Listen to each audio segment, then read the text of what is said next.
So this is the last panel. Last but not least, as they say, we have two presentations. One presentation by Jean-Pierre, Misago, and Loren Landau. I have to present.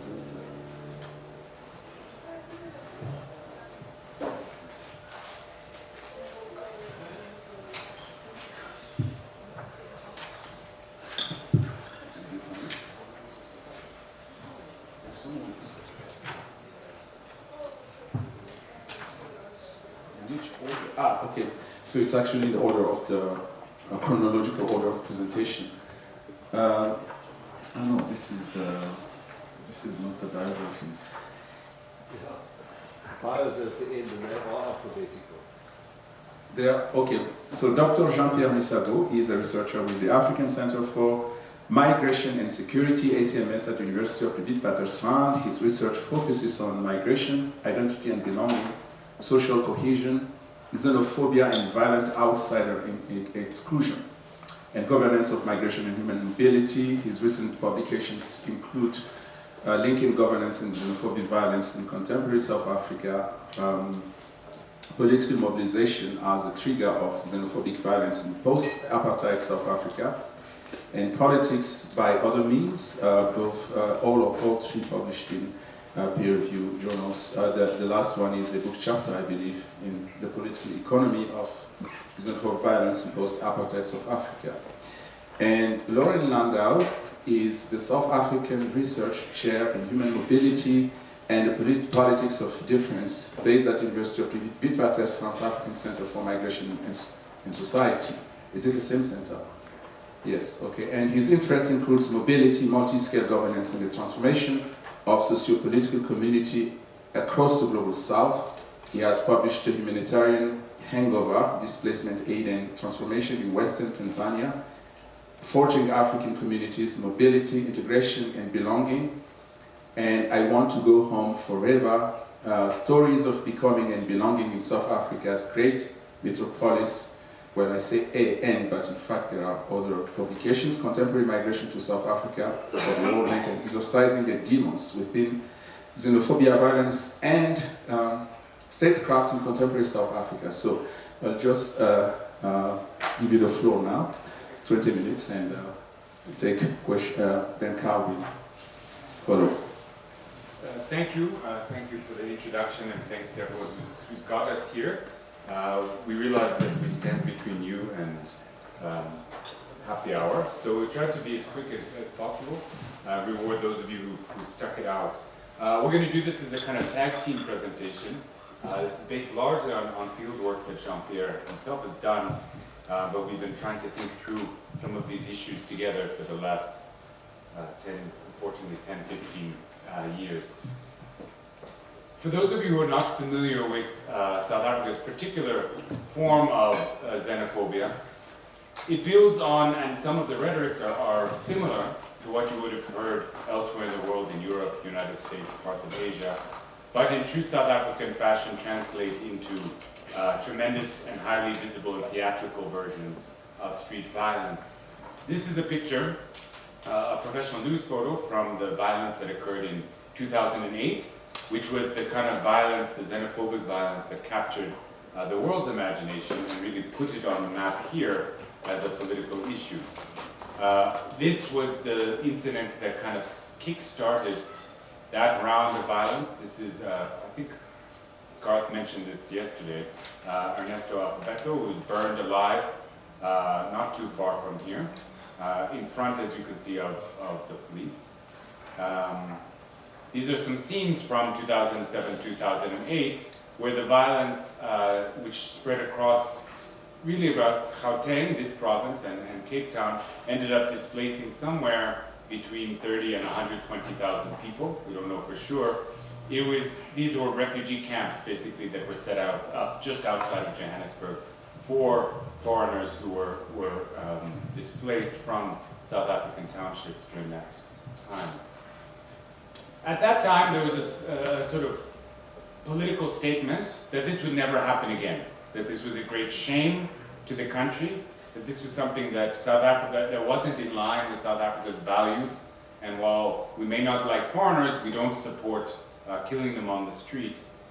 This, of course, didn't end the violence. This is from 2015, where Emmanuel Sitole was killed in Alex, again, not very far from here, conveniently in front of a professional journalist, who then captured it on film. This is a scene from earlier this year on the N2 highway, which is the main line from the port in Durban up to Johannesburg, where the All Truck Drivers Foundation has decided that international migrants are being hired in the trucking industry and has destroyed, we seem to think of hundreds of trucks, and certainly hundreds of people have been hurt, some killed, and billions of rand worth of goods destroyed, all in the name of keeping foreigners out of the trucking industry. I don't know if this is big enough for you in the back to read. I don't want to waste your time reading it. And then this is a picture from last week, basically, in Soweto, where I think some of you will go on a nice tour tomorrow to see many of South Africa's historic landmarks, but also the scene of what happened last week.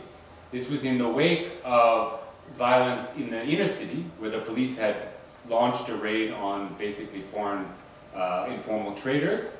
The foreign traders had fought back mildly. The police retreated, then came in, arrested 600 of them within the next week, and the foreigners were then, or foreign shops were then attacked in Soweto, with the people shouting that they're taking revenge for the police and for the humiliation of the police, and attempting to restore South African sovereignty to Johannesburg. All in all, since 2008, we have seen, well, in 2008, 63 people were killed. We think there was about 100,000 people displaced. And since then, at least 100 people, probably more, every year, killed at various points around the country in what can be seen as xenophobic violence. By South African standards, 100 people per year is not that great. We had last weekend in Cape Town, 40-something people murdered. But it is this kind of specific, often highly theatrical version of violence, highly symbolic, highly public kind of attacks on people, on property, that has really concerned us. And while we call this xenophobic, I think it's important to recognize that about a third of the people killed, consistently going back to 2008, and about a third of the people displaced, are South African citizens themselves. Sometimes South Africans who are confused for Zimbabweans or Mozambicans or others. Sometimes South Africans who are confused for foreign Pakistanis when they're in fact local, what we would call Indians here. But also South Africans who are clearly from other ethnic groups, other townships, other villages, whatever it is, who are not seen as locally legitimate to have a right to trade, to have a right to live, to have a right to love in these particular areas.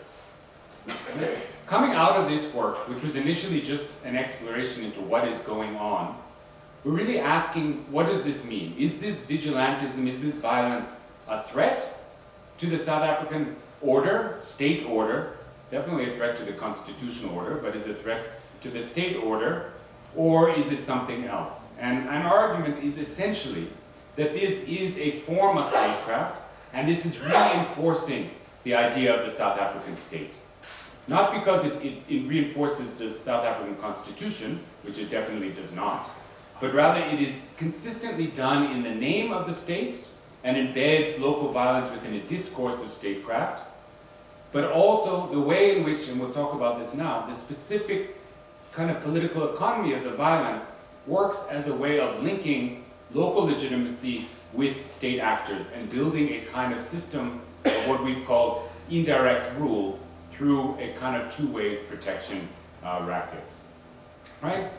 Where does all of this come from? You heard a little bit about it before. We've been working on these issues for a long time. There's a few books and stuff out, all available at your local bookstore or Amazon if you're interested, if this is not enough violence for you for one day. And more recently, an initiative that you can look at on our website called XenoWatch, which is a kind of crowdsourcing initiative meant as an early warning, but also a research tool to try to analyze and track xenophobic violence across the country.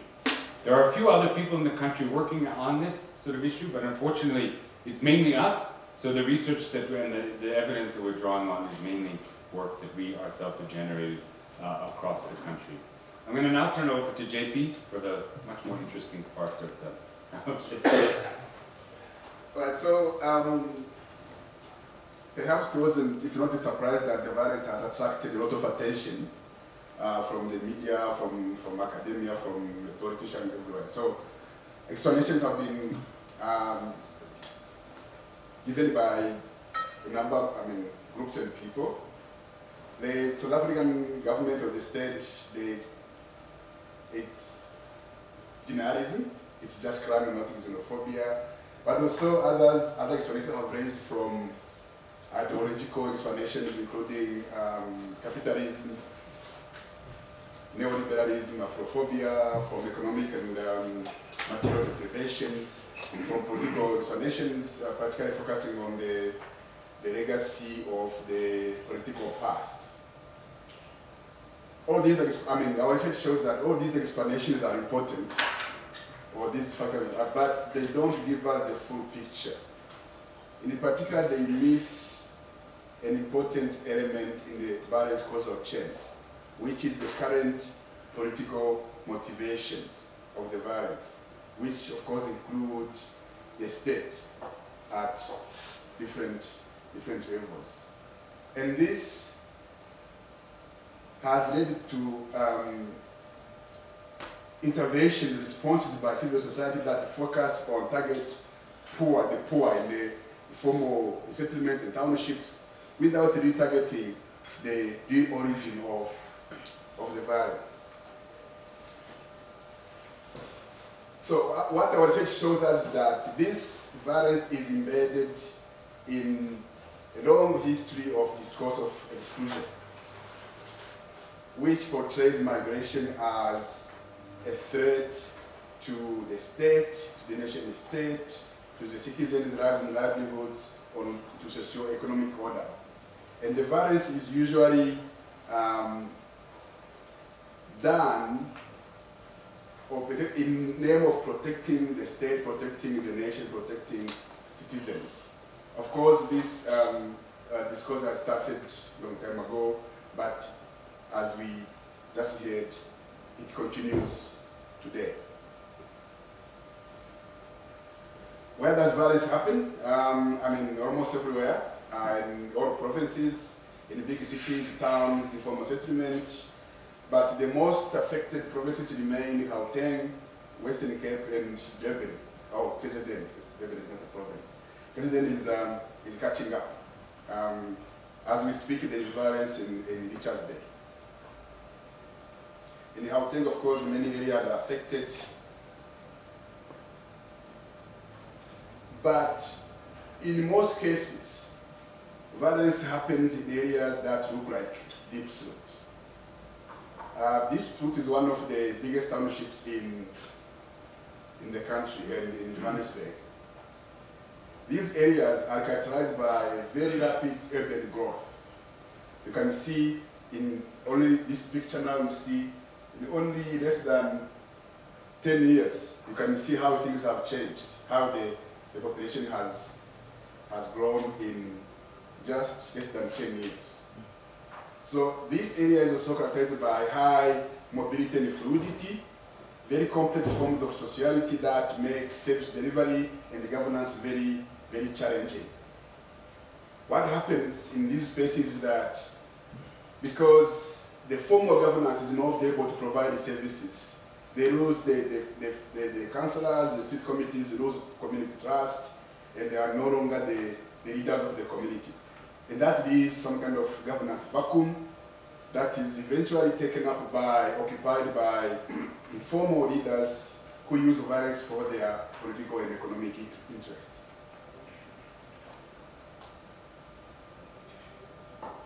And for that reason, we frame xenophobic violence as really a governance issue. There are other issues involved, but it's first and foremost a governance issue. And the A few case studies show us how the perpetrators follow different models in organizing violence and benefiting from it. One of the models followed by the perpetrators is the typical protection racket, like in Mamelodi, where a group called Pomolong Residents Association organized violence to finance service delivery protests and, of course, extract from resources from the shop owners and others. We have another model which is the Robin Hood kind of model in Jeff's video, where Jeff is the name of the person. He named the place after his name. He's not a formal leader, this is my place, it's Jeff's name from now on, and that's how the place is known. So he attacks foreign nationals, this was in 2008, removes foreign nationals, their homes, and then redistribute all the property or whatever issues stolen to the local communities. And after the attack, he organized reintegration, his own reintegration. He said, okay, you can come back at a fee, and you have to also pay some kind of protection and fee. So in the name of the community, but also to further his own legitimacy and build his current base, which of course using a lot of economic incentives. We have another area in KZN in KZN where the violence is organized by a group called the Rangu Kubona Business Forum, really to seek state legitimacy or recognition so that they can extract from the state. So what they do is they are creating instability to challenge the state so that they can say that whatever happens here cannot happen without us. Anything that happens for us should be involved. That's why they use this, so that they can, every development project, every tender, they need a cut. If you don't give a cut, it's not going to happen because of the factory does of this community. So from all these quick examples, we are saying that this violence is not just crime, not just about rights, it's more than that, and that's what we're going to continue. Okay, so just to wrap up, I mean, what we're seeing is that this violence and the sort of conflicts that Jean-Pierre has talked about is very much embedded and really a continuation of contested township governance. And in some ways, the violence that the civics and the others did in the struggle against apartheid, the criminality that occurred in the name of transformation, in the name of fighting the government, that modality has continued, in which gangsterism essentially wraps itself in a discourse of stateness, of citizenship, of positive transformation as a way of legitimizing itself, as a way of allowing leaders to profit, and as a way of extracting resources and credibility from multiple directions. A lot of people have kind of framed these areas as ungovernable, as sort of areas outside of state control, or used the language of O'Donnell from Latin America, of brown areas. But that implies a kind of resistance to state control.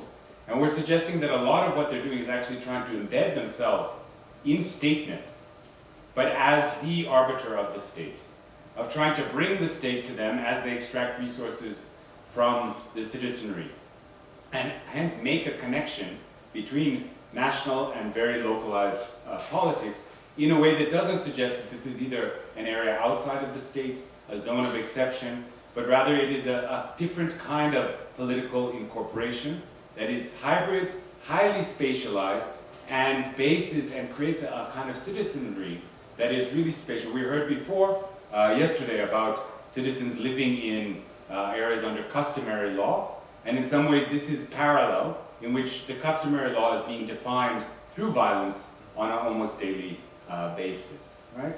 So this is something that is happening obviously under the vision of the state. It is something that the state, a formal government, in many instances has either implicitly endorsed by doing nothing about it, or, what does it say? 5 minutes, we're almost done, yeah.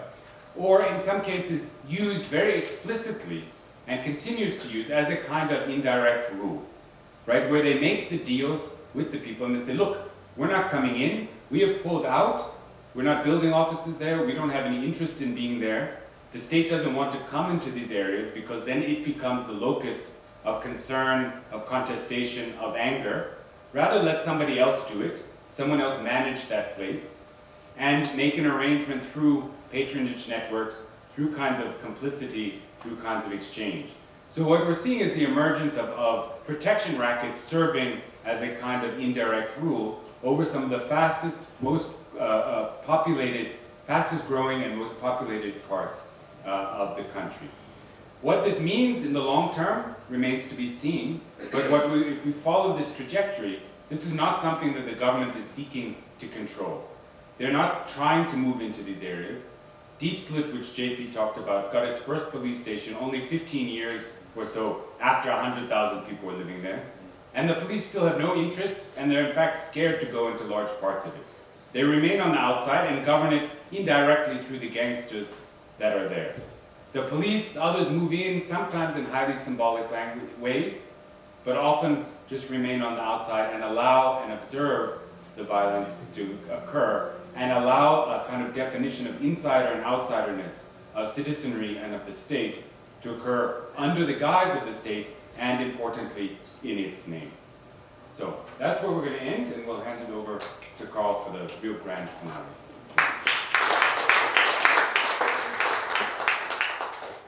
Yeah, thank you for that. Right in time.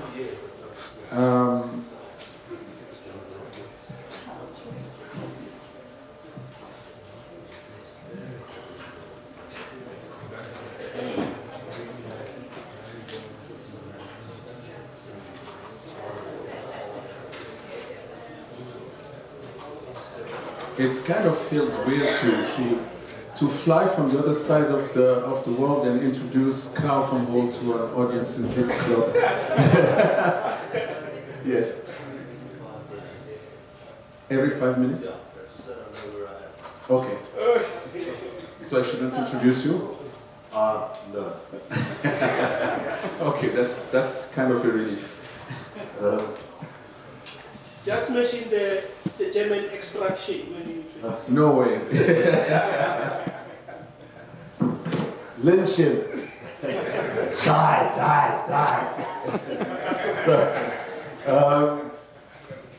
Right, so I mean, look, if I manage to talk at all, I feel a bit like a zombie. In fact, I feel like I've been bloodsucked at this stage of the proceedings.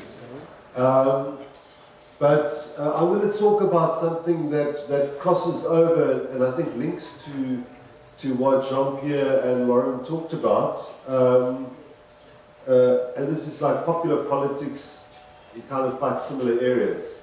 Popular politics to do with the relations between movements from below and the ANC, local government and so on. So if we can go to the first slide. This is just background, and I need to present this analysis, which, you know, in order to understand some of the processes I'm talking about. So to step back, I mean, in the big picture, South Africa over the last 25 years has been characterized by a process of democratization, a kind of decolonization moment in some respects. And right at the heart of that has been a process of elite formation, an elite that was prevented from emerging by apartheid, so a real suppression of class formation and elite formation in the black community, which then emerges after apartheid and is really a driving social process in South Africa. And at the bottom, a really important aspect of this, what I put at the bottom, at the base, so to speak, is the struggle to make a life. And this takes place in the context, on the one hand, of the new rights of democracy, but on the other, of processes of deindustrialization and the restructuring of capital, which has meant that people's material lives have become harder and harder. And this presents a series of struggles over how to live.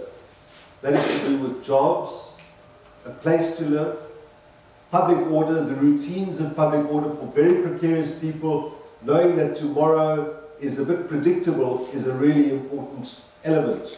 of making a life, and the question of agency and identity. So all of these are factors in people trying to make a life. And all of these processes involve violence. You can do what the process of elite formation does is it gives birth to a patronage politics through which elites can form and through which they form factions and supporters and engage in struggles with other factions. And this involves violence. And that violence takes place not only between elites at the top who are trying to access the state, access democracy, but also at the bottom, over a place. Who gets a place to live? Who gets to make money out of a place to live? Is the kind of struggle that takes place. So violence becomes pervasive. Now, I must also say that all of this that I'm describing takes place within the ANC. The ANC is really at the heart of these processes and becomes like the vehicle through which these processes occur. So that's really the background of social processes and politics, and now I'm going to move more specifically to popular politics. So these images are, it's mostly for our visitors. South Africans will be very familiar with these kinds of images. The image is a community protest through which communities mobilize and make demands, often on local government. And the kinds of violence that occur in those encounters, not in every protest, but in many protests, often after a series of peaceful protests. And of course, the state is involved in the form of the cops repressing and battling with those protesters. So now we'll move in the next slide to one of the communities in which we've been doing work. So what I'm talking about really arises out of research in about 8 different sites over the last 10 years, where we've been exploring the trajectories of leaders and followers through protests and through cycles of protest, which is what I'm going to talk about. So this is a community called Trouble, after the guy who founded it. His name was Tsietsi, which means trouble. At the top you get a sense of what the shack settlement looks like. And then on the right, at the top, are site and service plots that are established by government and where people can start to build their own houses. There are also what we call RDP houses on other sites in the same kind of area as the state moves to upgrade and formalize the settlement. But the battles take place over who may build a shack here and who gets to the front of the queue to get a site and service scheme. At the bottom you can see 2 pictures of a meeting, a community meeting, which was called to discuss precisely that problem of unauthorized shack dwellers who are licensed through paying fees to council officials and ANC councillors, and who then get to the front of the queue, often by paying another bribe, and get a plot, whereas other people who've been for a long time in the shacks don't get to the front of the queue. And so the meeting was called to organize, to discuss that. And everyone in the meeting emphasized, we are not opposing the ANC. We are fighting with local councillors who are corrupt. And then you discovered as we went further that most of the speakers were from the South African Communist Party, which is in alliance with the ANC, and in, so to speak, a faction of the ANC. Anyway, there you see your intrepid ethnographer also in the meeting. I had to explain myself at a certain point, but trying to understand things.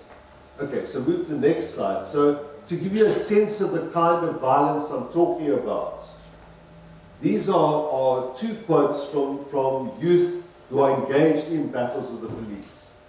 And the first one is a woman. Often we talk about masculinity. She was a young woman, very militant, very organized, and clearly enjoyed fighting. We were very angry. It was something we meant not to be peaceful. We know what happens when you burn a tire. In other words, the cops come and the battle starts. Can you read the text at the back there, or is it is readable? Okay. And then another group of young guys saying, violence is not right, but we had to do it. As long as your government does not work for you, you'll try another way that will destroy government. These repertoires and these languages and these practices come from the struggle against apartheid, so they've got a kind of a rooted history. And this is the violence on the other side. This is the violence, in this case, the Metro Police, who came in and started to try and repress this protest. So the young guys are talking about it. They just came and shot us with rubber bullets. They did not talk. Some just got out of cars and started shooting. And then they would kick doors down, come inside houses, gun people down, and kick them and take them into the vans. People who were not actually protesting. The other guy's coming from church, he gets shot in the head, and now he hardly speaks, he hardly walks. I do not think he'll ever be the same again. I'm just giving you a picture of the kinds of violence that occur in this. Another area that we're looking at is called Mkondo. I mean, it used to be called Pitratif, named after an Afrikaner voortrekker. It's now called Mkondo. And what we're going to look at here, and I must just actually pay tribute here to Taz, who did most of the research on the 2013 protest there, a cycle of protests, 2009, 2013, which reveals interesting aspects of popular struggle here. So one of the quotes that comes out of this is where people said, when they started burning, putting up barricades and burning, the Premier will see by the smoke that we're calling him. And this gives a sense of what the violence is supposed to accomplish. It's supposed to call attention, bring the authorities to talk, where in other circumstances they don't talk to us, they don't listen. Okay, so to compare, I wanted to compare these two protests. So you'll see through the first, there's huge similarities between them. They feel like a repetition of the same thing. How am I doing on time? I don't find it so. You're too mesmerized to actually tell me. I actually showed you, but okay. 7 minutes. 7 minutes, okay, great. So there's a group that emerges in the community, mobilizes over several months in different areas of the township. People march, they gather in the stadium because the Premier is supposed to come to the stadium to address them. And in both cases, the Premier doesn't pitch, he sends officials. The crowd rejects the officials, throws rocks at them, the barricades go up, the cops start shooting, street battles, and homes are burnt in both cases. In the first protest, municipal facilities are also burnt down. Foreign traders are looted in both protests.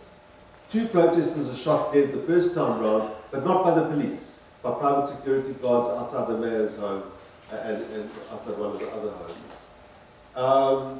None are killed in the second, but the police are restrained in the first and very aggressive in the second. In the first one, after 2 days, the ANC comes in, announces the suspension of the council, and the outcome over a couple of years is the replacement by a new council. So the ANC changes the council. In 2013, there's no change. The protest lasts for 4 days. They end when the protest committee is arrested in the middle of a meeting with the authorities. They are all bundled into vans and taken off, and that's when the protests sort of die down and end. So, no, just go back. So these look, on the face of it, these protests look very, very similar. In the first cases, the homes burnt were the homes of councillors who were regarded as corrupt. In the second case, the homes that were burnt were of protest leaders from 2009. Why? Because they had, after the protests, they had gained positions of authority in the council. And this is a large part of what's happening in protests, is that it's local elites who are trying to replace the existing councillors and the existing officials and get there themselves. So they got those positions, they failed to deliver on their promises to the community, and their houses got burnt. So, just to pause there for a moment, so the homes in the first case, where councillors' homes were burnt, those councillors, yes, they were regarded as corrupt and as not meeting the demands of the community. But at the same time, they were targets of the faction that was leading the protests. They were targets to get out of power so that a new group could come into power. So the question of those, that's 10 minutes, okay. The question of in the second protest, the former protest leaders whose homes were burnt, so who burnt those homes down? I mean, it's ambiguous, it's not so easy to trace. On the one hand, there's a community that feels sold out by the people who led them in the first protest. But on the other hand, there are their colleagues from the previous protest who didn't get positions and who are sending a warning to them that, you know, look, you got positions, but then you abandoned us, we didn't get positions. So it's the kind of the complex interplay here between elites, very local elites, very poor elites, but trying to get into positions where they can get money of various kinds in practices that resemble what Loren and JP were talking about, and community with their own grievances. Now, the further difference here is that the police are restrained. What's happening in 2009, when you step back and look at it, there's a major factional change taking place nationally and provincially. This is the moment where Zuma replaces Thabo Mbeki. And in a ripple effect across other levels of power, in Mpumalanga province, where these protests are located, the ANC leadership is also being changed. The leadership that was aligned with Mbeki is being kicked out, and the new guy, who's now the deputy president of the country, Didi Mabuza, is coming in. So there's a way in which the factional shift at the local level is linked to a broader set of factional shifts at national, provincial level. There's no such thing in 2013. This is a local conflict between different elements of the elite, but they don't find any support outside of the town. The Didi Mabuza faction is in control of Mpumalanga, and they're going to shut this protest down. So these different trajectories are explained by the nature of factional politics across the country and what's happening outside the town, in the province in particular. Okay, so let's go to the next one. So having gone into the kind of mucky stuff that happens in these protests, I want to draw on this quote, where one of the protesters, who not from this town, from another town, describes what's happening when there are by-elections for new councillors after the old councillors have been deposed. And he says, the masses have spoken through their action, and now they will exercise their democratic right to vote. This is like 1994. That was our first democratic elections in the country. Although this is taking place in 2009, 2010. This is the democracy that we fought for. What I think is important here is the notion that, firstly, the democracy that we have was brought into being through violence. But secondly, that community violence, that mass action, remains a recourse to correct democracy when it goes wrong. And so it takes councillors who've been elected democratically, who the same people elected, and it boots them out through mass action, and then you have an election to ratify the results of the mass action. And what I'm trying to point to here is the way collective violence, mass action, is seen as intrinsic to democratic processes. It founded democracy, and in a way it trumps democracy, actually. It can be used to change the outcomes of democracy when necessary. So if we go to the next one.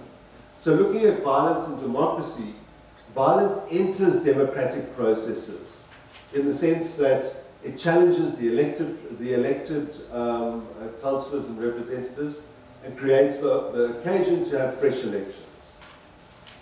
Popular violence is a response to the limits of democracy. In other words, our demands have not been met, services have not been improved, so we will get rid of this councillor and replace by another. And that way, it constitutes and subverts democracy at the same time. Intra-elite violence subverts democracy. And this is about actually getting rid of rival factions of councillors. And there's kind of, at the moments of protest, there's a coincidence of what the rival faction wants to achieve and what the people want to achieve. And this creates deep instability within the ANC, which is an instability which is permanently visible in the workings of the ANC. And state violence reinforces the limits of democracy, so it comes to prevent mass action that will actually stretch the limits of democracy.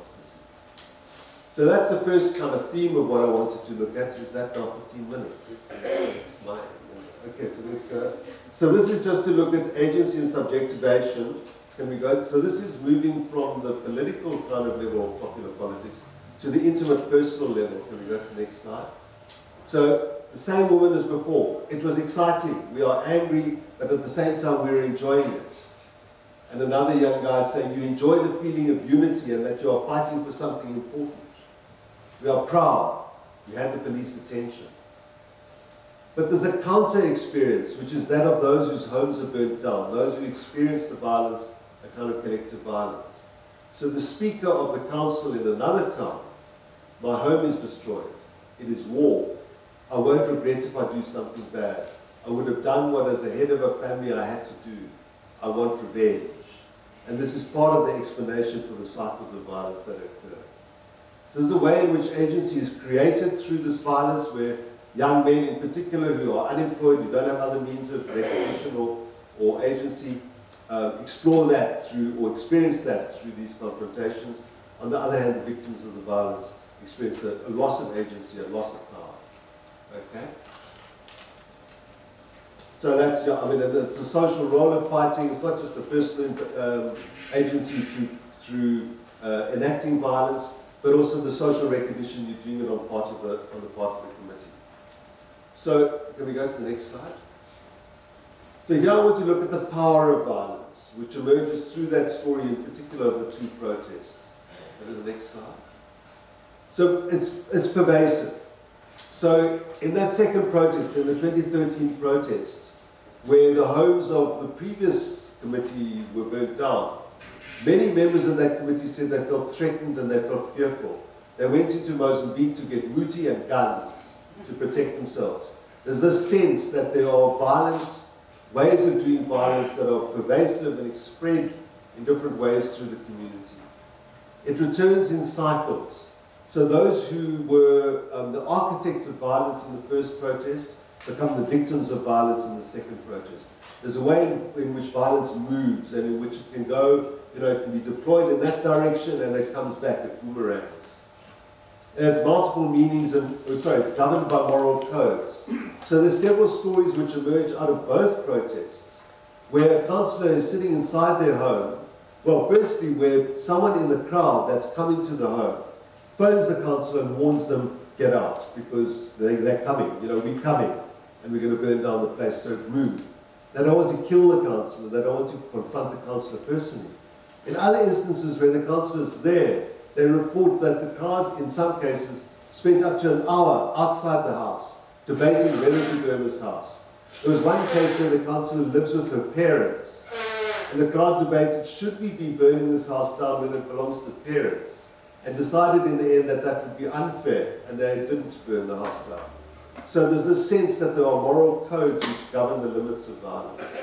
It has multiple meanings and ambiguities. When a house is burnt down, it's not clear who was it directed against. What did it mean? Was it a rival faction? Was it real community anger? What was it? And I can tell a lot of stories about that kind of thing. It mutates.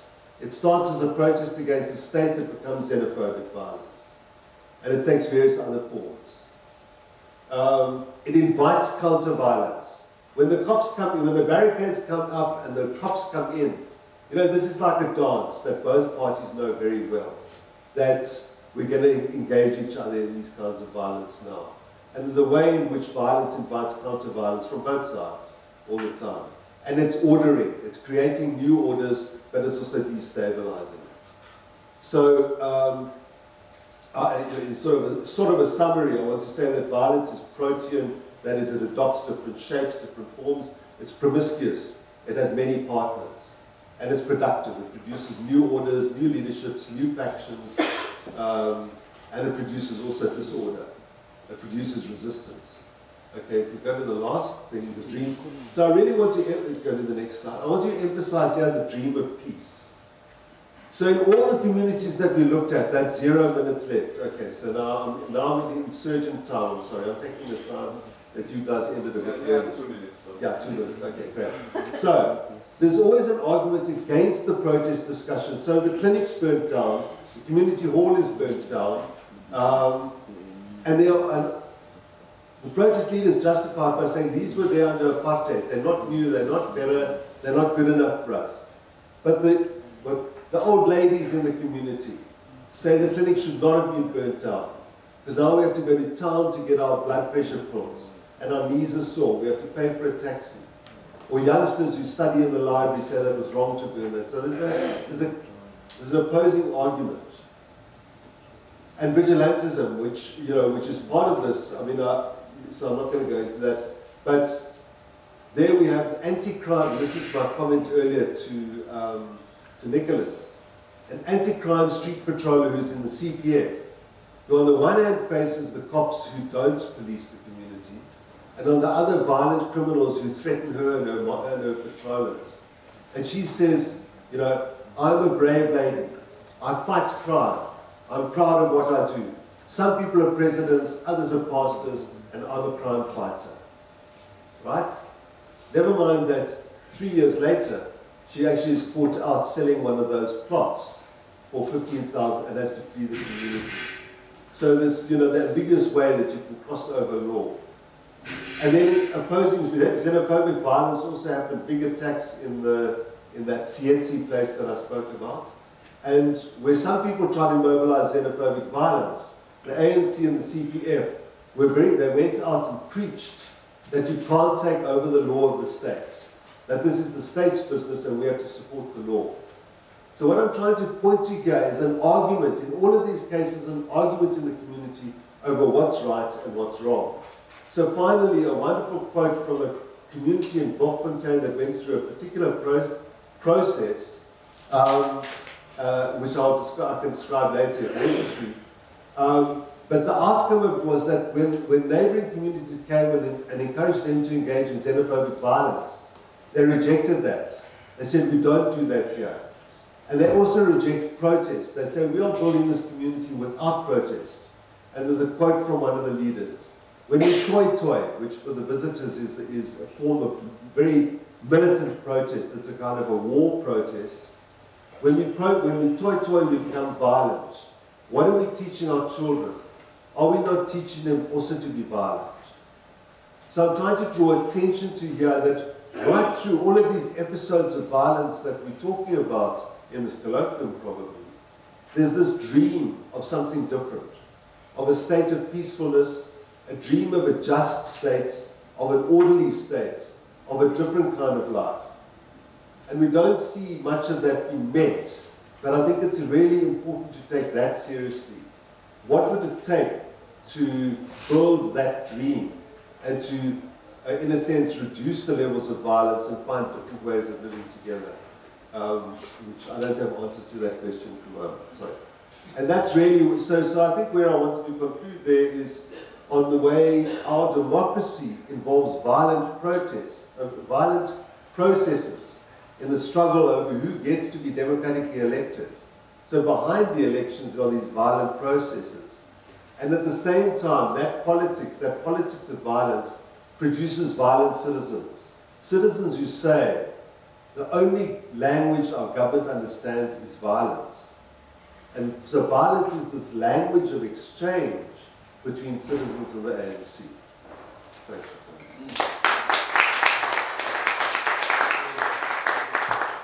Thank you, Karl. So we're going to move immediately to questions. I will take first 3 questions. I'm not sure how long this will last. Normally it was 45 minutes, but of course we want to do 45 minutes, so maybe 25, 30 minutes. Hi,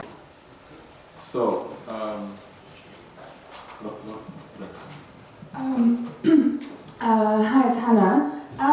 First, to Loren and Jean-Pierre, one is just a small side question is, I've been doing work at a place called Zanzibar for many years, but you hear this more widely. People will say, I'm not xenophobic, but normally what follows immediately after that is something very xenophobic. And I'm interested because you've been studying this and its discourses for a long time. Is that a phrasing we heard prior to 2008 or something after it? And I'm just intrigued, as a thing you hear a lot of people say, and how do we make sense of that? But that's not really the question I'm most interested in, which was when you're talking about xenophobic violence being in the name of the state, the nation, a conception of social order, I'm trying to work out in my mind how you see the connection between the conceptions of citizenship in the state and work and employment. Because the images you showed us were either of the trucks being burned or the spaza shops being looted. And so this kind of conception of the state, I'm wondering how you see wage work, or work itself, featuring in that. And of course I've got like Franco Bocci's ideas around work and citizenship. So I don't know if you have any thoughts on how work figures in this violence being in the name of the state. And then quickly, if I can, to Karl, when you started by framing your whole talk in relation to deindustrialization, I was then wondering if all of this is about the state and violence and the limits of democracy, if you were to pay more attention to deindustrialization, the fact that maybe a lot of this makes a lot of sense if the state is the primary source of accumulation and the black middle classes come primarily through accessing resources through the state. So how that shapes what you're saying.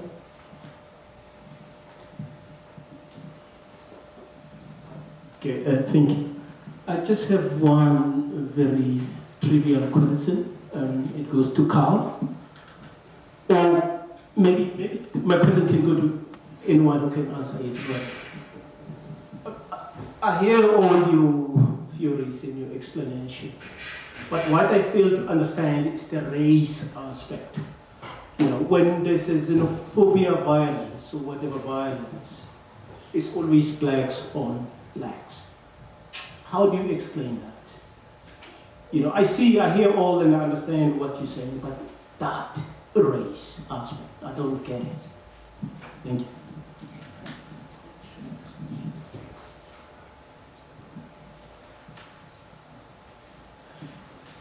My name is Brian Mazingo. I'm an independent filmmaker and also in the theater space, former student with Jean-Pierre.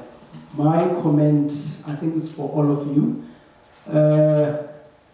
When I used to be a political activist, we used to make sure that when we do protest, we protect emergencies people. We don't attack them, and we stand up. I'm saying when I used to be a political activist, we protect emergencies people. Where I'm going, what I've observed, most of these attack looting of the shops. On my side, I see people who are doing this, they are thugs, and also what I've observed, some political parties are using people to attack, and some business people. But where I'm going, I think we as a country were failed to transcend. We still have people who are still caught in the past of the struggle. Even the ANC itself have not moved from being a liberation movement to a political party. But where I'm going is that we have a lot of young people who are not employed. The whole day they sit, they're not doing anything. And they're vulnerable to anyone who can come to them.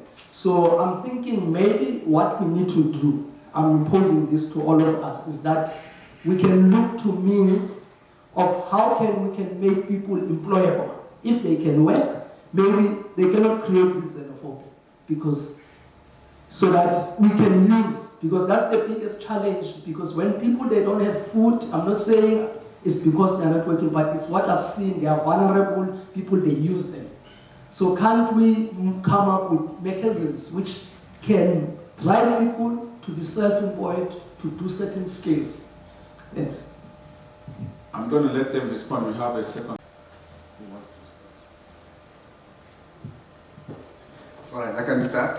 The first question around whether the xenophobia comes from when people don't feel like xenophobic, even when what follows what they do or they say is.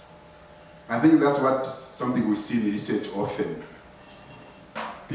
When people involved in the violence don't see them as doing anything wrong.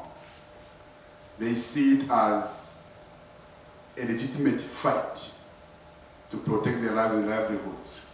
That's why they are openly available to talk to researchers. They can go on TV and say, what you are doing, it's about our rights or whatever, but if we don't do this, we're going to die. So that's probably why they don't feel there's something wrong. And xenophobic, whatever violence might be a technical term, but in the sense they don't feel there is nothing wrong about me protecting my life and my livelihoods.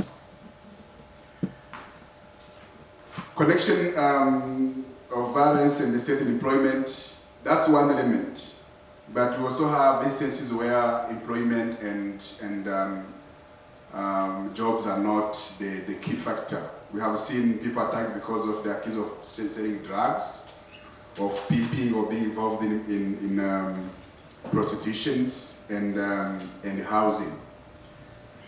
The common denominator here is that usually these are the reasons used to justify their attacks, whether true or rumored.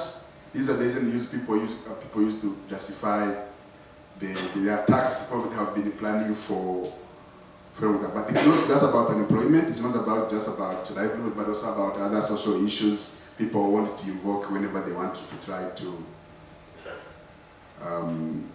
attack. Race, black on black violence. This argument has been made many times that what we are seeing is actually Afrophobia. And our research evidence doesn't suggest that. I mean, it's true that the majority of the victims are migrants from other African countries. But we saw how Pakistanis, also how Bangladeshis, or how Chinese were affected by the violence. So the hypothesis does not pass the empirical test.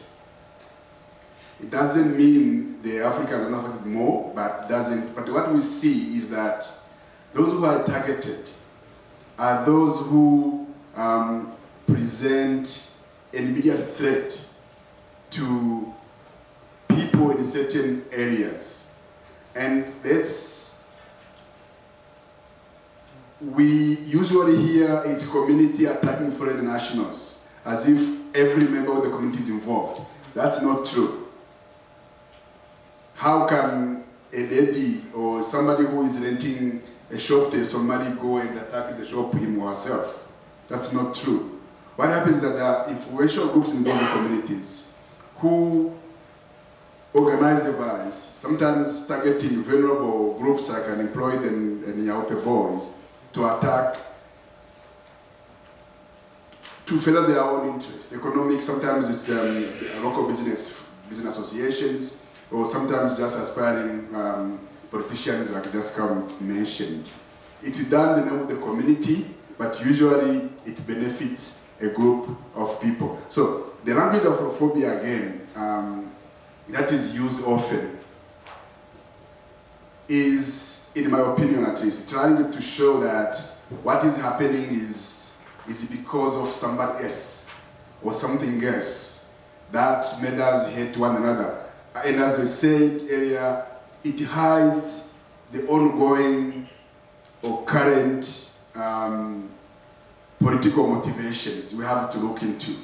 It can't just be that because this happened in the past, therefore we cannot accept responsibility for what's going on today. Again, not trying to underplay the role of the past, but we also have to recognize that what's going on at the moment, we have a role to play and have some kind of responsibility.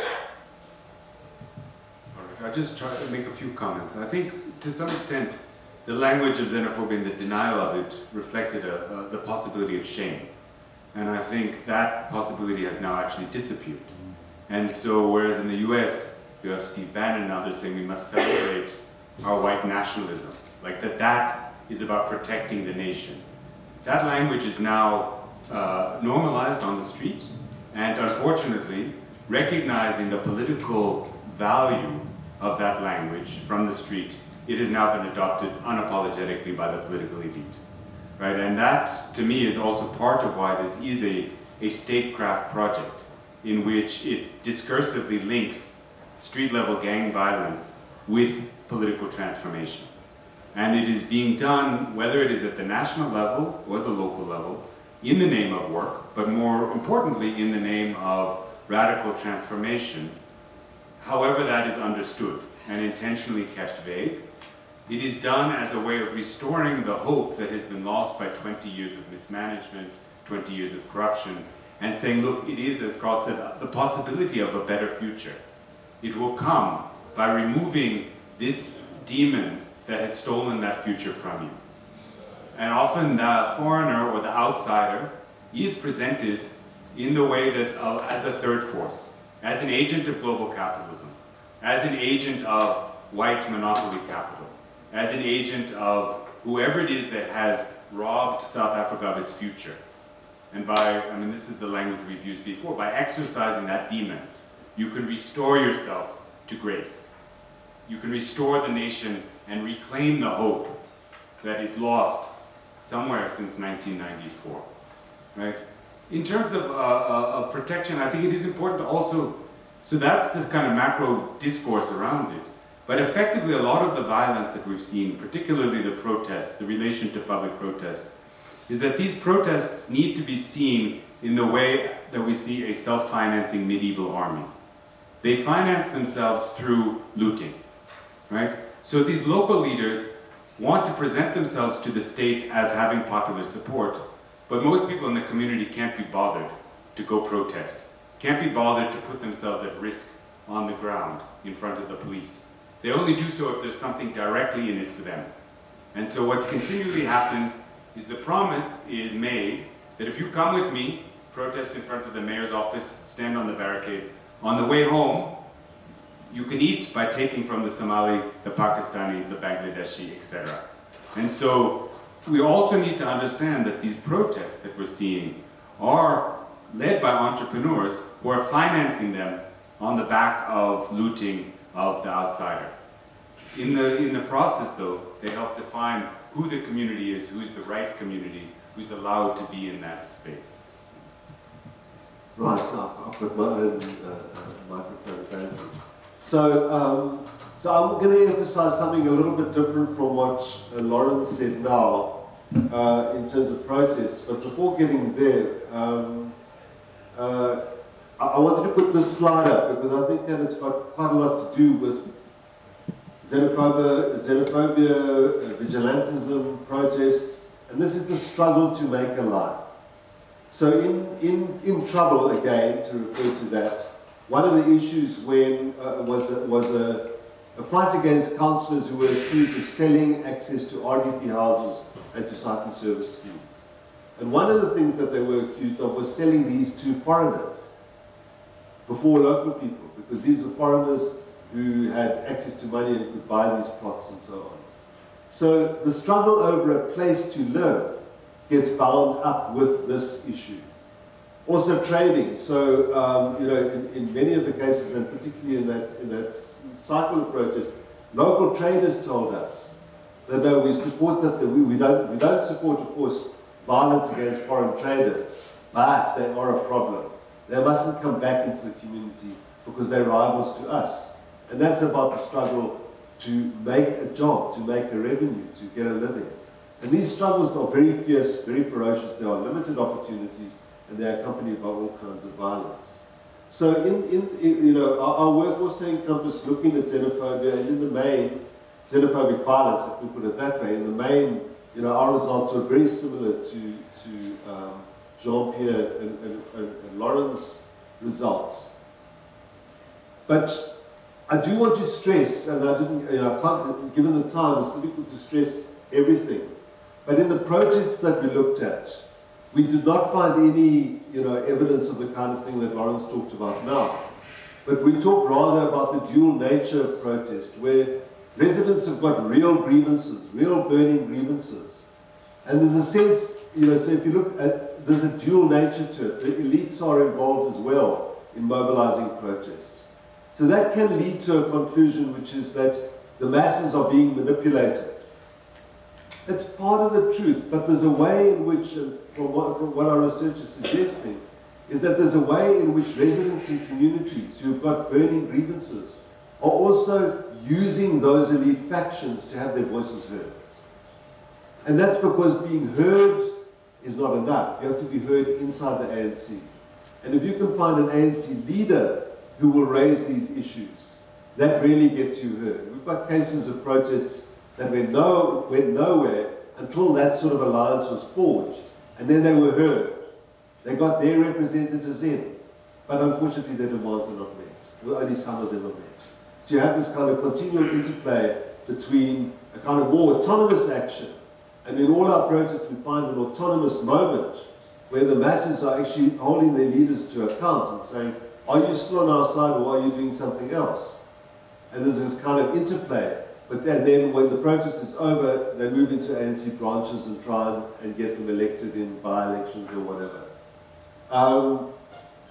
So that's one important point I wanted to make. The other is that in this particular community in trouble, and I mean it's a very troubled community, there was a xenophobic violence moment, and the local foreigners who were being attacked were Mozambicans and Zimbabweans, and they had access to arms caches with machine guns. And people in the community said, we have never seen guns as big as this. This is not an AK-47. This is the kind of long gun that to shoot it, you have to lie on the ground. And your gun's on the ground in front of you and you shoot. And that sort of actually fended off the xenophobia. And then the argument took place. So some people in the community saying, we have to go away and get armed because we've got to attack the foreigners. And the ANC and the CPF were saying, no, this is a matter for the state and it's for the state law. That's why I'm trying to stress, because we often lose sight of this in looking at these sort of episodes, is that there is this continual argument. And the problem is that the most violent groups are the ones who come to the fore and organize violence, and the other people are silenced. But there is this argument that goes on. It's not a settled matter. So coming to Hannah's question, absolutely. You know, it's really important to understand here that the state is central to making a life at the bottom, to whatever income opportunities are there, it's through the state. You know, you get to build the RDP house. Who gives you that job? The councillor or some other official in the council. And that's the only job going. The state is also absolutely essential for elite formation. There's no space in the, I mean, this deindustrialization, the economy is weak, but even without that, basically the opportunities for accumulation are basically dominated by the big corporations and by white capital. So the only way to get anything, you know, to actually make a profit is through the state, to accumulate wealth, which can potentially be turned into another form of accumulation. So the state is really central, and one of my sort of theoretical argument I want to make here is that civil society in South Africa is not the same as civil society in the kind of global centers in the Western world, where the assumption is that civil society is autonomous. And that arises on the basis of an independent middle class, an independent capitalist class that emerges, independent from feudal power, and then an independent working class that's got wages. In communities like Trouble, that doesn't exist. You don't have a middle class that's got independent means of wealth and revenue formation. You don't have an independent working class that's got wages that it earns out of production. Everyone is dependent on the state. And that makes for a very different relation between what we... So we look at this and we think this is civil society, but it bears no resemblance to the original civil society that the term relates to. Okay, thank you. I'll take a second round of questions, but that will be the final round of questions. So maybe I can tolerate a bit more questions. Okay, so you... Thanks. My name is Stephen. That's all I need to say. Look, I think this is really interesting, and I'm glad we've got another 2 hours to discuss it.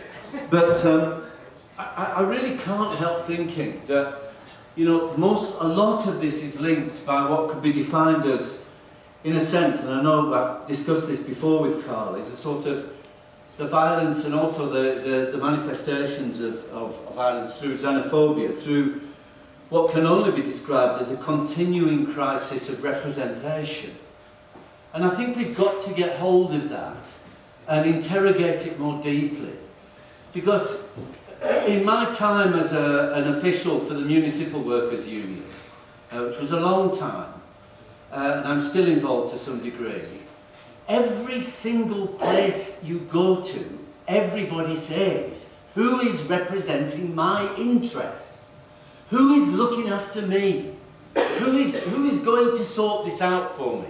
Who is going to look after my children? Who is going to give me a home? Who is going to give me a bloody awful job, or any damn job?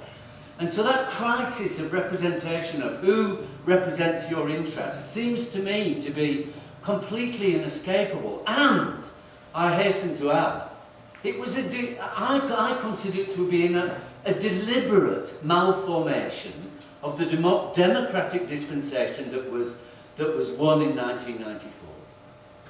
In 1994, we all went along to our ANC branch meetings, and there were hundreds of people there.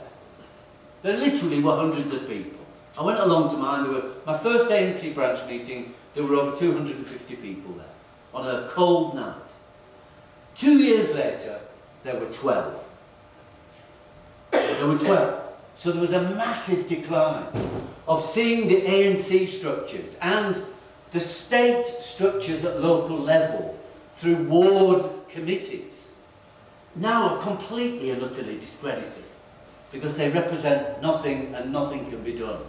So we've got to look and really unpack this crisis of representation and what it means for the sorts of things we're talking about. And of course, what's replaced it seems to me, is the politics of paternalism. Leave it to us, we'll sort it out. And I think that, Karl, in some ways, explains why, the big man mentality, and I mean man. What we need is a man with power to come and sort out our problems. And if you send your subservient, then that's not good enough. So I'd really like to see what you think about that and how that might help us to understand these phenomena together. Just a quickie, sorry about this, just a quick one. In 2008, I was intimately involved with what was going on in the east side of Johannesburg when the most appalling xenophobic attacks took place. And I have to tell you this, I walked around Malvern and Jeppe, which are suburbs of Johannesburg, where I was watching people being killed. It was the most horrendous thing. I was the only white person there, and it was hell, because there were gangs from the hostels who were chanting and going along streets looking for people, knocking on doors, asking questions in isiZulu. If you didn't get an isiZulu answer, they kicked down the doors. I watched them attack people and so on. And here's an interesting little insight. I saw two cops on a corner. We were watching, as it happens, a young South African boy being beaten to death. And he was being beaten by three guys with knob carriers, with sticks, from the hostel in Jeppe. And when I went to the cops and said, "What the hell are you doing? Get over there and stop this kid, they're going to kill him." And the cops said, "Hey, man, we're under orders. We can't intervene in a tribal conflict." Can you imagine? So somebody had given orders, that was in 2008, to the cops, who incidentally were my members in my union, told they couldn't intervene, they'd been told hands off. It was the most appalling response, and you can imagine how I felt about it. As it happens, this kid was South African, but they said he was black. That's how it was, that's how vulgar and crude it was. So I think that's important. Just one quick thing. I'll tell you what I think would be really interesting, because I saw it myself, is those communities that fought back against xenophobia. I witnessed in a community meeting in a rundown hotel in Germiston, I witnessed the Nigerian community come together and organise. Now, it's very interesting this, Loren, because the Nigerian community, by and large, were not seeking asylum or refugee status or anything. They were here as sort of business people or skilled people working in our hospitals or setting up businesses. That, in other words, they had resources. And it was really interesting to watch how they organised. But I've seen very, very little about those communities getting organised, and even less, sadly, less of those communities that do get organised reaching out to other nationalities, because there was a degree of elitism and, I guess, chauvinism involved in that. So I'd like to, well, I don't know about comments on that, but I've finished. I've enjoyed myself. Thanks, Steve. Thanks for both the papers, and to both sets of authors, you presented very plausible pictures, and they're probably true. But what I haven't heard is looking at the places where there was not xenophobic violence, or where it was shut down fast. Now, sometimes it might have been Nigerians ordering, but in Diepsloot, I heard it was the local ANC branch, in fact, that moved around and that shut down the violence very quickly. And elsewhere, Protea, I think it was people organised and said, no, these Zimbabwean teachers are important for our schools. So what about the communities? Because in 2008, huge, horrific violence, 100,000 people displaced, but probably 80% of the foreign nationals in Joburg remained where they were, in the communities. How come? What happened? What occurred to them? And the same with the protests, Karl, that the smoke not only called the councillors, but called the researchers. And what about the communities that are equally deprived, have equally corrupt municipal and local councillors and officials, but have not protested? What is it? Is it just people without agency, or are there other things? So what I would really like to see is some comparison between those places where there are protests and similar areas where they want, those areas where there's xenophobic violence, areas where there's not. Thanks.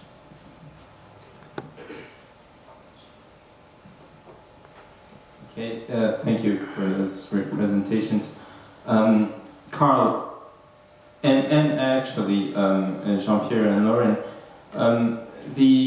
the problem of the instrumentality of violence comes up in the different explanations that you propose, with Karl kind of positing this instrumentality in a top-down way, but also reversing it and saying, well, hold on, those who participate are also using this violence and not just following whatever interests are motivating the leaders who are calling for this violence.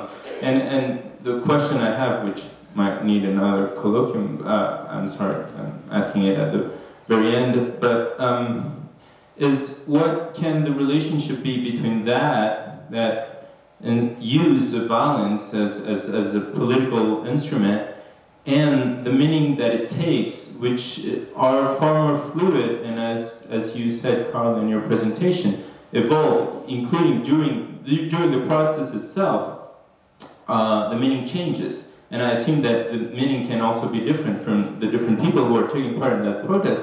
And I guess to frame this as a question, as a more specific question, the question would be, do those entrepreneurs of violence also control its meaning, and to what extent? Or do they only control, to some extent, the targets of that violence?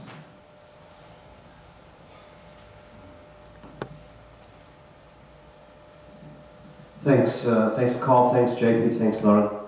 I mean, it seems to me that the question of race is not being sufficiently attended to here. I mean, it's a point that I raised yesterday in my presentation, and I think that one doesn't get to speak about xenophobia in the contemporary world without attending very seriously to the question of race. And so I don't think one can assume that the particular character of xenophobia in South Africa, when it takes on this Afrophobic kind of tinge, to excuse the pun, you know? And if not Afrophobic, something that relies very specifically on the codifications of the body. So where you can see difference, where you can hear difference, where people look different, where people speak differently, where people they can be called different simply through their physiognomic features. And so, I mean, I'd like you to speak a little bit more about that, because I don't think that that's just an incidental feature. Yeah? Okay. So, can you...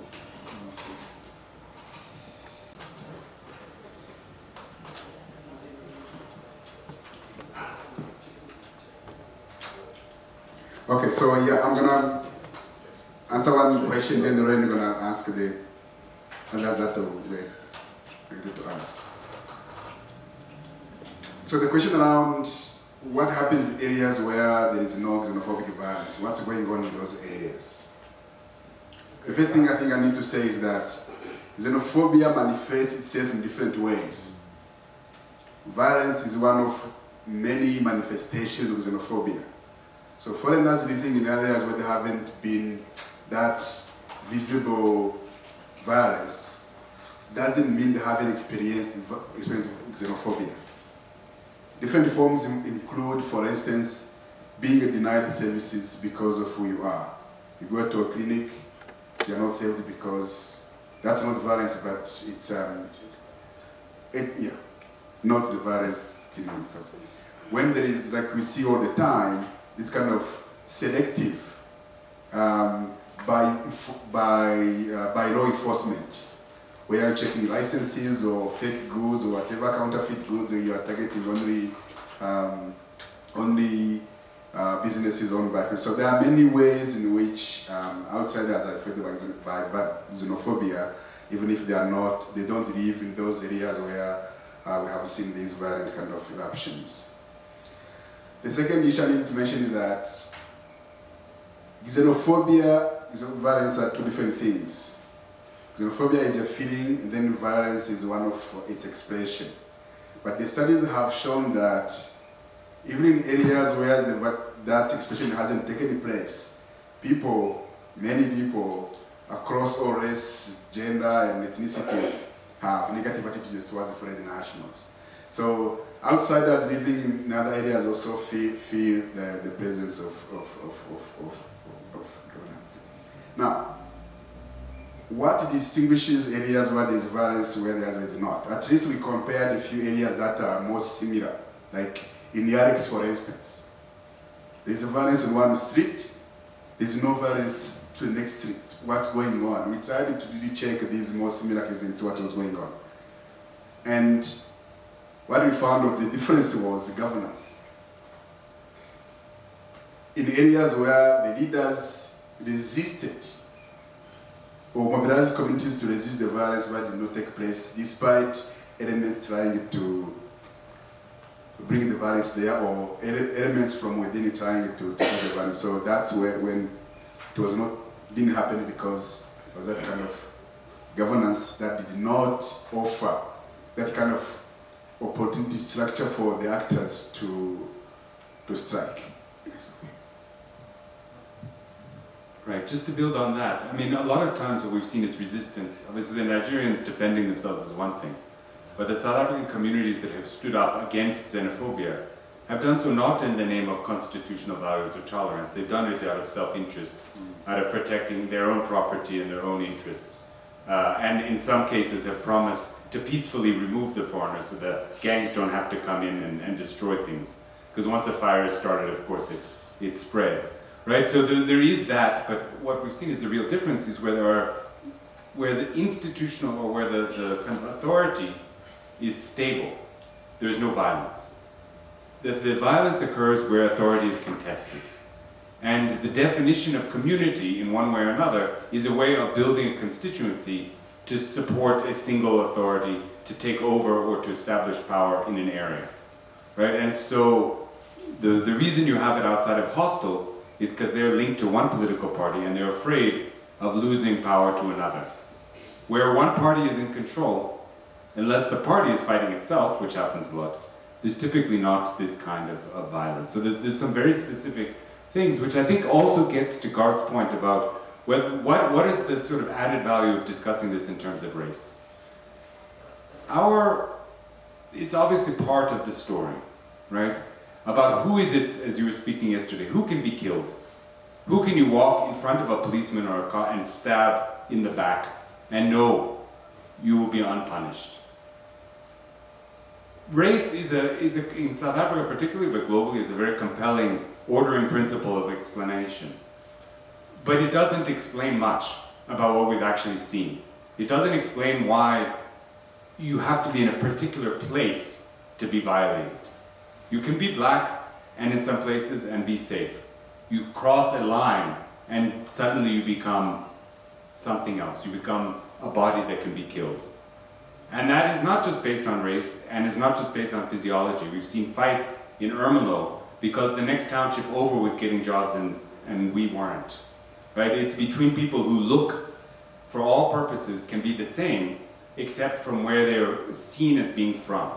Right? And so, in addition to race, we have to be intersection. It's about space, political affiliation, a whole lot of other things, which in our analysis has a much more powerful explanatory factor than the race that happens, right?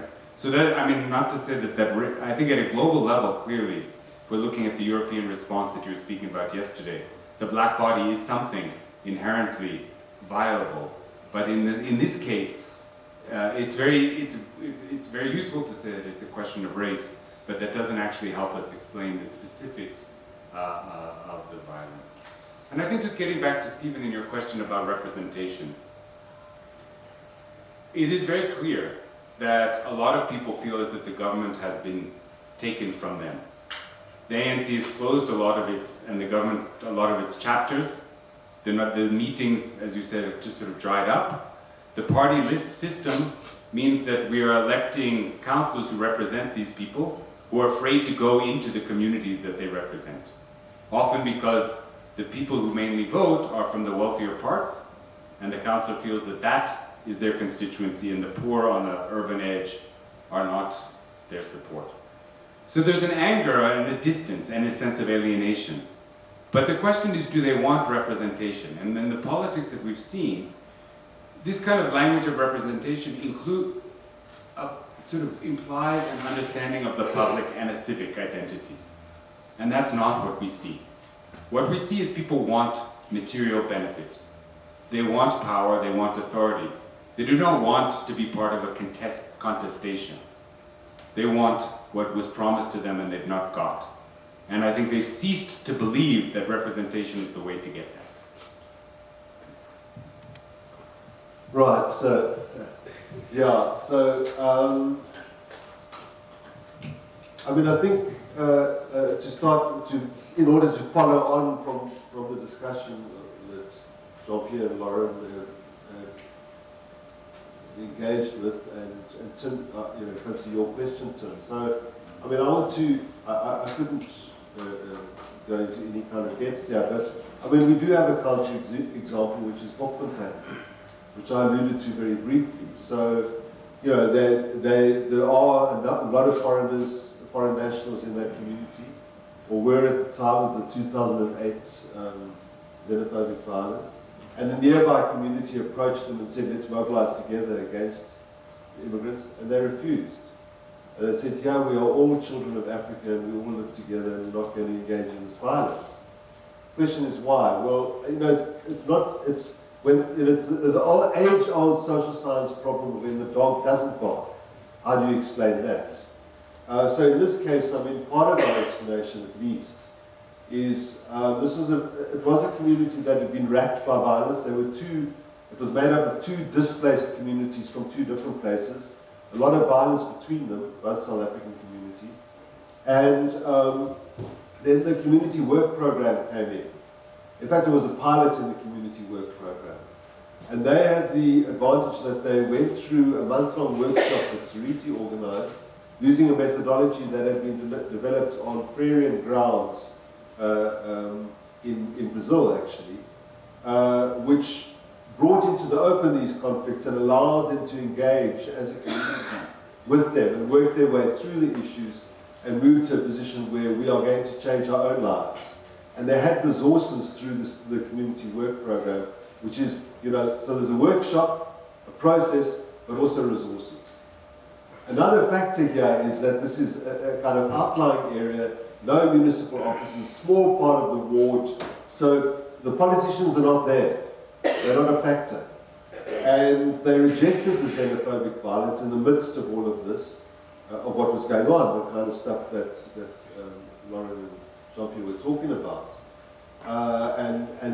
But to add to that, when it goes to the question of the community that isn't protesting, they also reject protest. They say we are not going to toy, as this quote shows. We're not going to be violent. We're going to build our own future. Now, we actually intend going back there again. Malusi's been back there, so Malusi, who was chairing this morning, and he's co-authoring the book that we're working on. He's been back there several times and found that that's still the case there. So this is a community that has resisted those elements. Which I think, it is a counterfoil of some sort. So I just want to rebut your accusation that we only go to where the smoke is calling us. We went to where it didn't call. And then I mean, there's a lot of, so maybe to move through Jacinto's question, who controls the meaning of the violence? Is it the violence entrepreneurs, or do they only control the targets? Now, I want to suggest that even the control of the targets eludes them. And this is the, so I mean, the difficulty here, what one has to try and think through is how violence works, how does its own kind of dynamic. And one doesn't want to, one wants to say, well, where is it located, who's deploying it, it's instrumental. But there's something about it in which it becomes a resource that's available to multiple groups, not only to those who originated. So there's the case in one of our towns, where one of our research sites, where there was a conflict between the speaker in the council and the mayor. And they're different factions, SACP and Youth League. And, well, no, the Youth League was a different, so the speaker was feeding information to a group of youth leaguers about corruption in the council, fomenting a kind of rebellion because he wanted to get rid of the mayor and become a mayor himself. In the end, there was only one house that was burnt down, one home that was burnt down, and that was the speaker's house. So he thought he was mobilizing violence against others and became the victim of violence. I have an explanation, which is in terms of factional politics. He actually was part of the SACP, and the people who were organizing it were a youth league, and this was at the time of the great factional shift in South Africa, Zuma replacing Mbeki. And there's reasons why in Mpumalanga, ANC, Youth League, and SACP lined up on opposing sides. But nonetheless, he was the guy whose house was burnt down, and he's the guy whose quote I gave you. As a man, I've been attacked. It's war. I've been attacked in front of my family. My family are now homeless, and I have to have revenge. So there's a, so the originator or the violence entrepreneur may believe that they are the ones in control of the violence, but that things turn against them. Likewise in the cycles, the guys who were the architects of the original round of violence suddenly become the victims in the second round of violence. So there's this way in which, violence is more complex and moves in ways that almost seem to give violence itself certain properties, almost apart from the agents who deploy it. It becomes a resource available to many.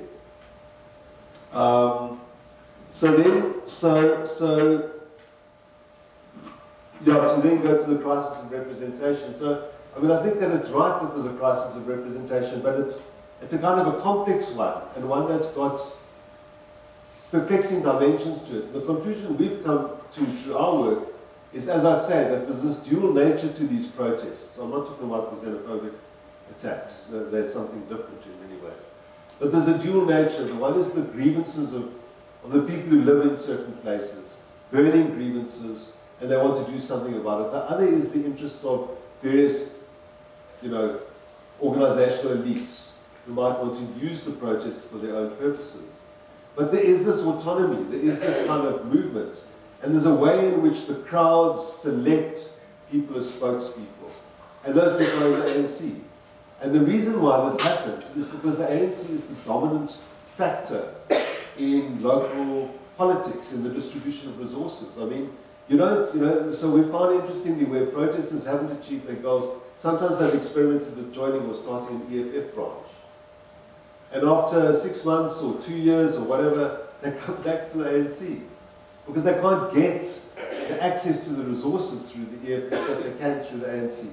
So it's not delusion, it's not illusion that leads people to work through the ANC. It's the fact that the ANC controls all the resources there. And that's why they do it. So it's a reality for people on the ground. On the other hand, there's this profound skepticism about political leaders. So you have these autonomous expressions where people sort of say, well, those are the leaders, but we know they're just and just supporting us because they want tenders. But nonetheless, we'll use them. The question in my mind is when the rupture happens and people actually go out and lead themselves.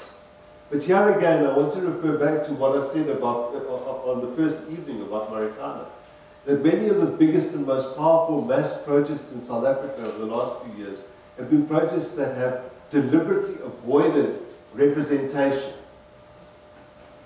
Because representation is seen as providing a purchase point for co-option. Whether that co-option is by virtue, say, the NUM, the union in the mining sector. You become shop stewards, you get tangled in company procedure, you get certain rights, you get a better pay, you have an office in the company, you're no longer representing us, the hard workers who don't speak English, right? So we don't want that kind of representation. We reject it. And, or fees must fall, which was talking about horizontalism. You know, we don't want the student. And it was very clear what happened at Wits. You know, so the kind of, I suppose, most radical moment in it was a rejection of organisation and leadership. There was the horizontalism and so on. And then, you know, towards the end of that year, what had become apparent was that one of the key protest leaders, who was also in the ANC student formation, actually had a job in the ANC. Now this is the problem with representation, is that the leader becomes visible and then maybe ultimately becomes an MP in Parliament, has access to a life, has access to resources. So there's a kind of a deep skepticism about representation almost across the board, and almost like a preference for a non-structured kind of protest movement. And that leads to a whole lot of conundrums. But I just have to leave that there as a kind of reflection on the problem of representation.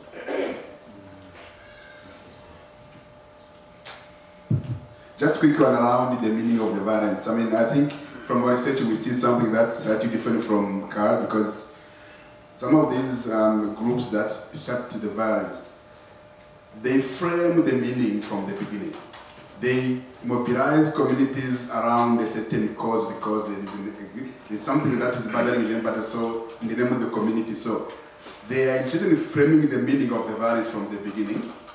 But what happens is that they don't seem to be interested in how the violence develops and the meaning it takes afterwards. Because sometimes what we see, they move around, sometimes in the cars, opening up foreign shops, and leaving them open so that people can come and loot and take over the one. Then move to the next shop, the next. So you can see they are just want the violence to start because they are not interested in looting the shops, but the violence serves some kind of broader political project, either eliminating competition, or getting them to political leadership positions. Quickly around community response, migrants' response to violence. We have seen also examples where migrants, like Somalis in Pretoria a few years ago, they said, no, you are not coming to attack us in the sunny side.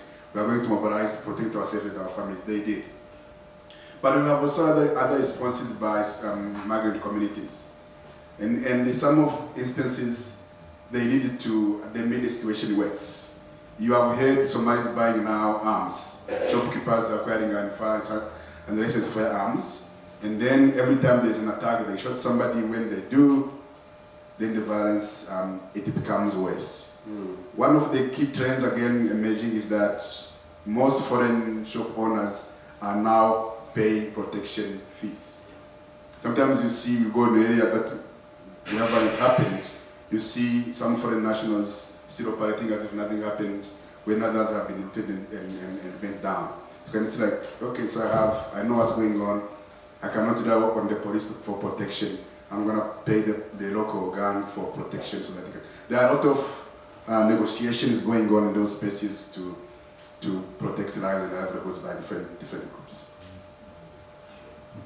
All right, thank you, Jean-Pierre, Loren, Karl, for 3 very compelling presentations, all by completely South African.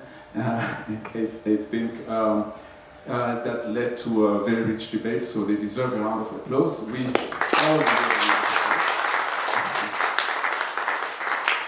This is indeed a grand finale, but it's not the end. I think we, according to the program, we have to move immediately to some closing sessions, which I will let Karl and Garth chair and organize.